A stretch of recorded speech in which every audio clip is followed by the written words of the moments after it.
d'Abidjan à Caen, la réhabilitation du grand marché de Koumassi. Cet ouvrage tombe en ruine. Enfin, l'amande en plein essor dans la région sud de l'Espagne. Cette noix est source de bienfaits pour la santé. Bonsoir à tous et bienvenue sur RTI 2. SOS pour le grand marché de la commune de Koumassi. Cet ouvrage se dégrade de jour en jour. Il y a quelques années de cela, la municipalité avait annoncé un projet de rénovation et de modernisation, mais il avait été refusé par les commerçants. Où en est-on aujourd'hui? Le point avec Ami Koulibaly. Nous sommes au grand marché de la commune de Koumassi. Ici, l'insalubrité règne en maître.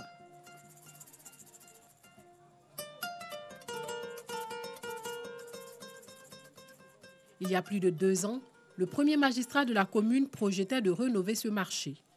Une idée qui n'a pas séduit tout le monde. Ça dépend de ce qu'ils nous disent. Quand ils sont venus, ils vont construire le marché, qu'ils vont faire tout le tour au magasin. Maintenant, les femmes vont rester au milieu. Donc les femmes, c'est qu'ils n'ont pas de moyens pour payer le magasin. Donc c'est à cause de ça qu'ils ont refusé. Il y a des gens qui sont quittés à la maison pour venir faire le recensement. En tant que la table là, les appartient. Donc la table ne appartient pas. Il faut qu'on reprenne le recensement correctement. Nous, on n'est pas contre ce que le maire est en train de faire. On n'est pas contre parce qu'il faut commencer à avoir un site pour les gazer, pour dire aux gens, ah, voilà où on peut vous mettre. Si on veut faire tape par tape, là, il n'y a pas de problème. Voilà, étape par étape, donc il n'y a pas de problème, donc on est d'accord. Il y a quelques semaines, la charpente du côté nord du marché s'est écroulée. C'était en pleine nuit. Il n'y a pas eu de victimes. Mais depuis, Aou craint que le bois ne s'affaisse totalement. Elle et de nombreux commerçants autrefois contre le projet de rénovation du grand marché de Koumassi ont changé d'avis. Avec 2 ans, ça va dans 3 ans. Et ça là est tombé. S'il pleut comme ça, la pluie, je crois que... Mais vous n'avez pas peur, maman, que ça tombe encore sur vous, là où vous êtes placé là? Si je vais arrêter ici, il faut comment vous manger, les enfants vont manger quoi? Nous, les femmes, on en a marre parce que nous ne sommes pas bien à l'aise. Nous sommes dans chez tu vois, ici est sale. Nous voulons qu'on casse parce que quand nous voyons dans toutes les communes, tout le monde a une nouvelle chez un nouveau marché, sauf Koumassi. Quand il pleut même, on ne peut rien faire. Nous ne voulons pas ce marché-là encore. En outre, à la moindre goutte de pluie, une partie du marché ressemble à une piscine. Au départ, on ne voulait pas qu'on casse, mais pour le moment, aujourd'hui, on veut que l'on casse. Parce que quand il pleut, ça rentre ici, mais quand on prie, les pailles tombent dedans, ça mouille et ça nous fatigue beaucoup. Oui, nous sommes d'accord pour construire notre grand marché là, parce que c'est gâté. Tous les toitures sont gâtés. Partout. Ce n'est pas ici seulement, tous les marchés sont gâtés. Un autre décor s'offre à nous, à l'entrée du marché. La fumée des véhicules se mêle aux poissons frais, une menace pour la santé des populations. Un peu plus haut, ce côté du toit du marché sert de dépotoir.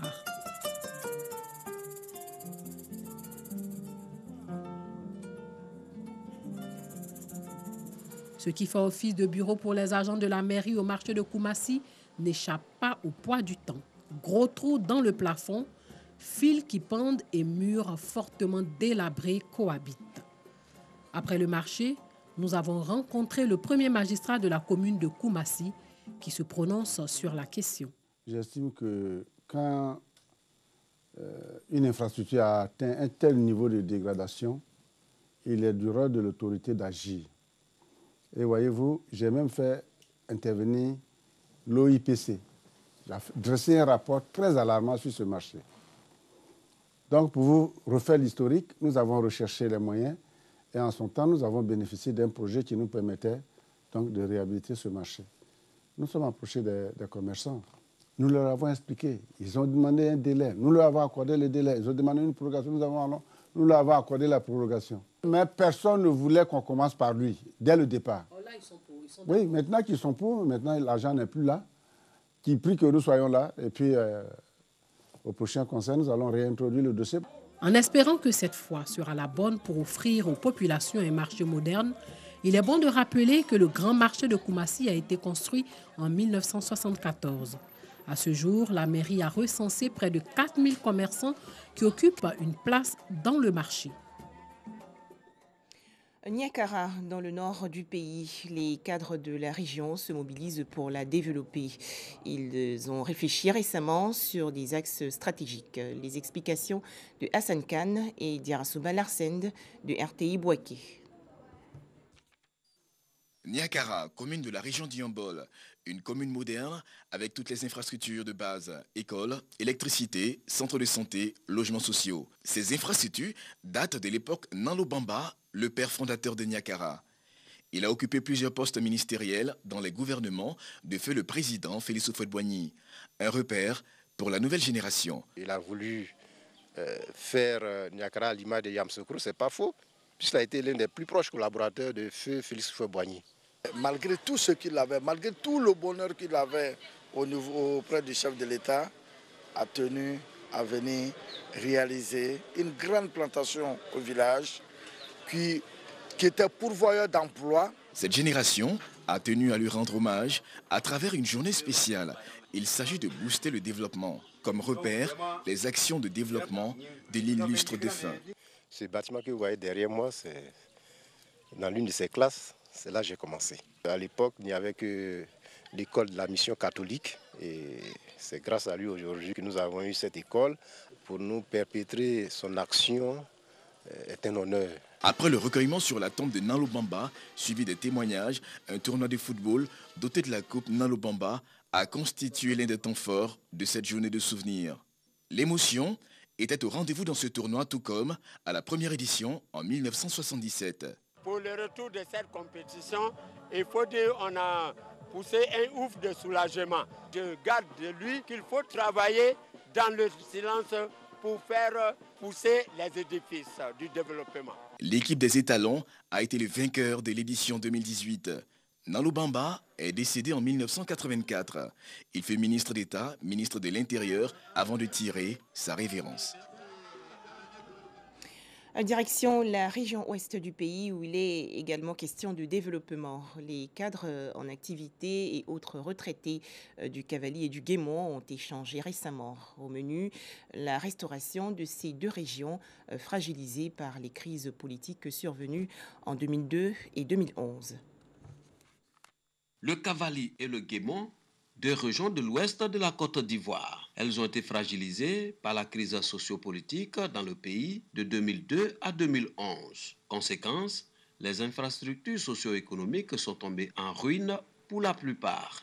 L'Union des cadres Ouai pour le développement du Guémont et du Cavally veut apporter sa pierre à la reconstruction de leur région. Au centre de cette rencontre, le président de l'UDRCG invite les élus fils et filles du Guémont et du Cavally à conjuguer leurs efforts pour contribuer à l'émergence de leur localité. Contribuer d'abord à la cohésion sociale dans les régions du Cavally et du Guémont aux côtés de l'État, mener des études au niveau de tous les aspects de la vie sociale, c'est-à-dire le foncier, l'agriculture, les migrations, la culture et les traditions, le tourisme, les transports, remettre ces études-là aux décideurs nationaux et aux développeurs régionaux, que sont les conseils régionaux, et travailler en synergie avec les représentants de l'État.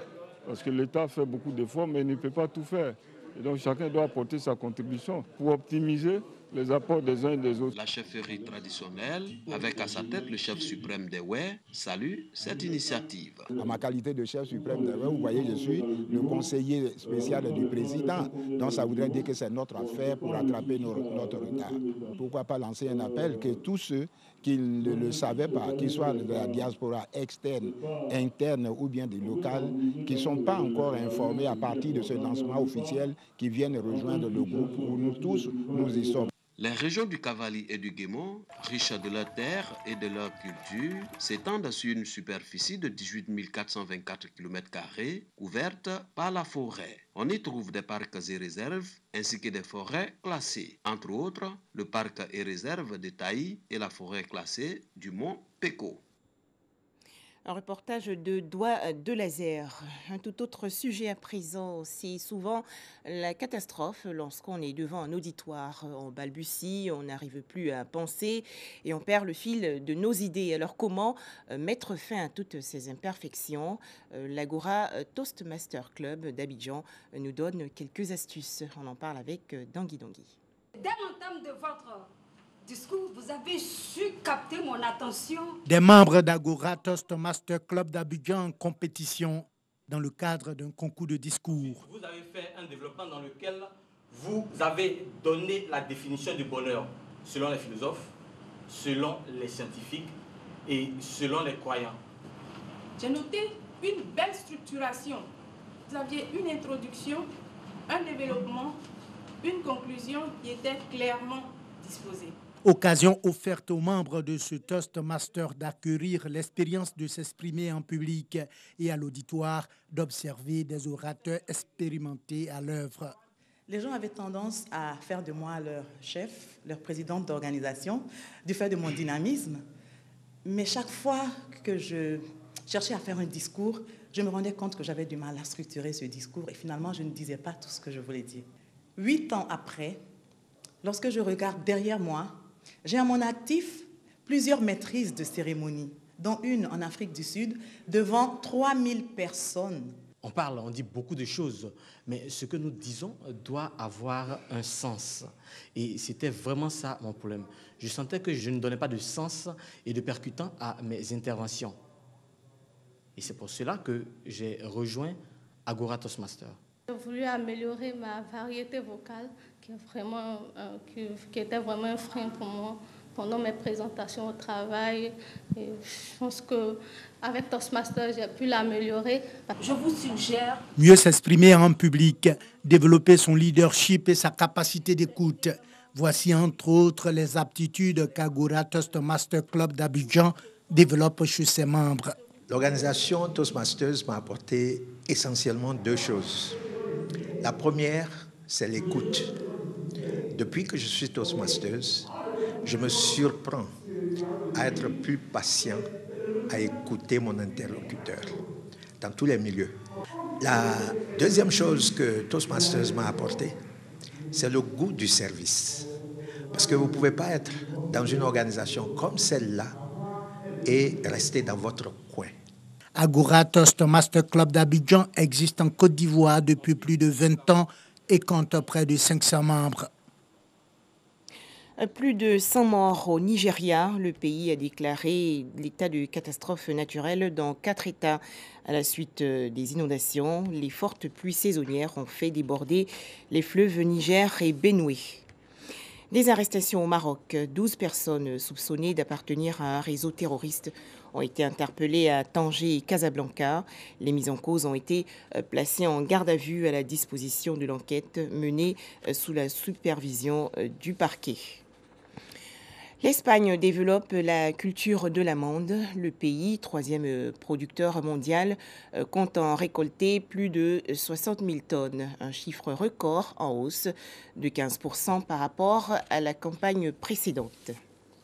Il suffit d'une ferme secousse et en quelques secondes, toutes les amandes sont tombées de l'arbre. Dans le sud de l'Espagne, les bergers d'amandiers s'étendent à perte de vue, offrant un nouveau aspect au paysage. L'Espagne est le 3e producteur d'amandes derrière l'Australie et la Californie qui produisent, elles, seules 80% de la production mondiale. Il faut se rappeler que ce sont les missionnaires espagnols qui ont apporté l'amande aux États-Unis.